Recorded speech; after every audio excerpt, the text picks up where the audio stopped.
ప్రపంచంలోనే అతిపెద్ద green ammonia project కాకినాడలో ఏర్పాటు కాబోతోంది. గ్రీన్ కో గ్రూప్కి చెందిన ఏఎం గ్రీన్ సంస్థకి ఏడాదికి 1.5 మిలియన్ మెట్రిక్ టన్నుల గ్రీన్ అమోనియా ఉత్పత్తి చేసే ప్లాంట్ ఏర్పాటుకి ప్రభుత్వం అనుమతినిచ్చింది. అంటే ఈ ఏడాదిలోనే ప్రాజెక్ట్ కార్యరూపం దాల్చింది.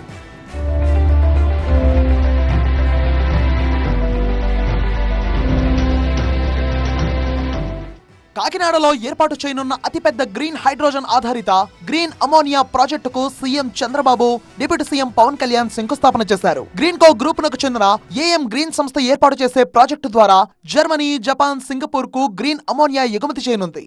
ప్రాజెక్ట్ నిర్మాణానికి సుమారు 18,000 కోట్ల పెట్టుబడి సంస్థ పెట్టనుంది. నిర్మాణ సమయంలో 8,000 మందికి ఉపాధి లభించనుంది. ప్రాజెక్ట్ నిర్మాణం పూర్తయిన తర్వాత లాజిస్టిక్స్, స్టోరేజ్, పోర్ట్ సేవల ద్వారా పెద్ద ఎత్తున ఉపాధి అవకాశాలు కల్పించనున్నట్టుగా సంస్థ ప్రతిపాదనలో వెల్లడించింది.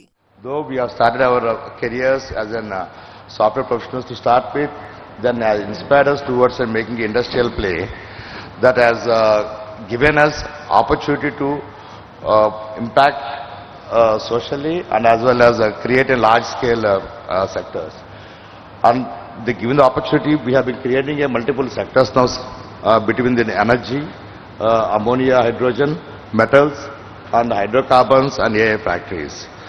And in this pathway, we were able to see how we could able to create a huge impact on of converting the green energy into the various molecules or biofuels into the various impact creating value chains. జర్మనీకి చెందిన యూనిపర్ కు ఈ green అమోనియాను ఎగుమతి చేయనున్నారు. మలేషియాకు చెందిన Petronas, Singapore లోని GIC, యుఏఈకి చెందిన ఏడీఏఐ వంటి సంస్థల సహకారంతో ప్రాజెక్ట్ ను ఏర్పాటు చేస్తున్నారు. కాకినాడలో ఏర్పాటు చేసే గ్రీన్ అమోనియా కాంప్లెక్స్ ద్వారా ఏటా 1.5 మిలియన్ టన్నుల గ్రీన్ అమోనియా, 1950 మెగావాట్ల ఎలక్ట్రోలైజర్ ను సంస్థ ఉత్పత్తి చేయనుంది. ఇది దేశంలోనే అతిపెద్ద గ్రీన్ అమోనియా కాంప్లెక్స్ అవుతుందని ప్రభుత్వం చెబుతోంది. 2028 నాటికి 0.5 MMTPA, 2030 నాటికి మరో 1.0 MMTPA గ్రీన్ అమోనియా ఉత్పత్తి సామర్థ్యాన్ని చేరుకునేలా సంస్థ ప్రతిపాదనలో రూపొందించింది. 495 ఎకరాల్లో ప్లాంట్ ను సంస్థ ఏర్పాటు చేస్తోంది.